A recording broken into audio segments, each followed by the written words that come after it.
Yannick Ngakoue, and we had posted something last week about Ngakoue looking forward to free agency and maybe not wanting to be with the Jaguars long term. We've seen a tag and trade dynamic for pass rushers the past year. It was Dee Ford traded from the Chiefs to the 49ers, and then Frank Clark traded from the Seahawks to the Chiefs. It could be Ngakoue, who reportedly now will be tagged by the Jaguars. That's really not a shock. We expected that one. He could be traded if he doesn't want to sign a long-term deal, or Chris, he just goes year to year under the franchise tag. You know, I'm waiting for more players to say, fine, I'll take your 15, 16, 17 million, whatever it's going to be for Ngakoue. I'll buy an insurance policy to protect me against a career-ending injury, and I'll play it out. I'll play out 2 more years, and then I'll be an unrestricted free agent because you won't be able to tag me a third time because the third time it's quarterback money. Yeah, well, I mean, yes, and you're right. Somebody's going to continue to make that type of gamble, or they're going to make that gamble at some point, but it's risky. But I'm more interested in the fact that, you know, Yannick Ngakoue says he has no interest in signing a law. Like, what happened down there in Jacksonville?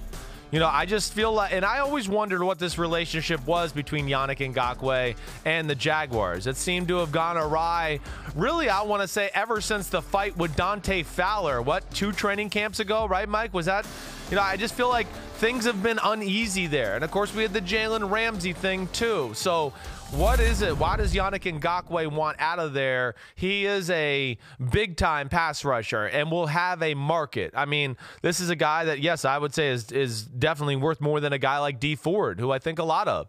You know, he is. This is a pure pass rusher with a lot of speed. I'm just surprised he's drawing such a line in the sand with the Jacksonville Jaguars, just saying he doesn't want to be there long-term. And my interpretation of that fight with Dante Fowler Jr., and this is all just based on circumstance, I could understand why Ngakoue would have resentment for the guy who was the 3rd overall pick in the draft, got the big contract, and never lived up to it. Here's right. Ngakoue with 37.5 sacks in 4 seasons. He had 12 in his second year with the team. And I don't know if there's any kind of fumes of Tom Coughlin that are still kind of affecting Ngakoue. Maybe he crossed that bridge mentally last year, and he can't uncross it even though Coughlin is gone, but he's been trying to get paid. You know, when you dot all the I's, cross all the T's, check all the boxes, show up and do your job, and they don't reward you, you get to a point where you don't want the reward from them. You want it from someone else, and it may very well be that they have to trade. Remember when they drafted Josh Allen last year? Not the quarterback, the pass rusher.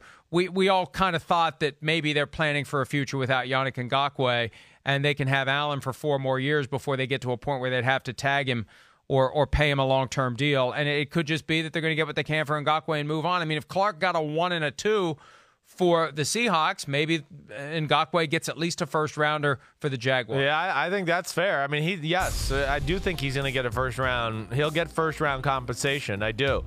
You know, again, this is a guy that you look at if you just want to compare him to like a little bit of apples to apples, like to DeMarcus Lawrence. His production has been better than DeMarcus Lawrence, and DeMarcus Lawrence became a $100 million man last year. So that's the type of contract that I think he's going to be able to demand on the open market. And there's going to be the one thing I know here early on in, you know, free agency, we've got a few weeks. Man, there's some good pass rushers, and there's some teams who have legitimate needs at the pass rushing position to where I think that's going to really make that market fun to watch here this offseason and to see the money thrown around to those guys. Yeah, and we know that is a highly valued position. It's quarterback, and it's stopping the quarterback, and great pass rushers can do just that. Hi, I'm Mike Tirico, and thanks for watching. Make sure to hit subscribe for the latest news and highlights from NBC Sports.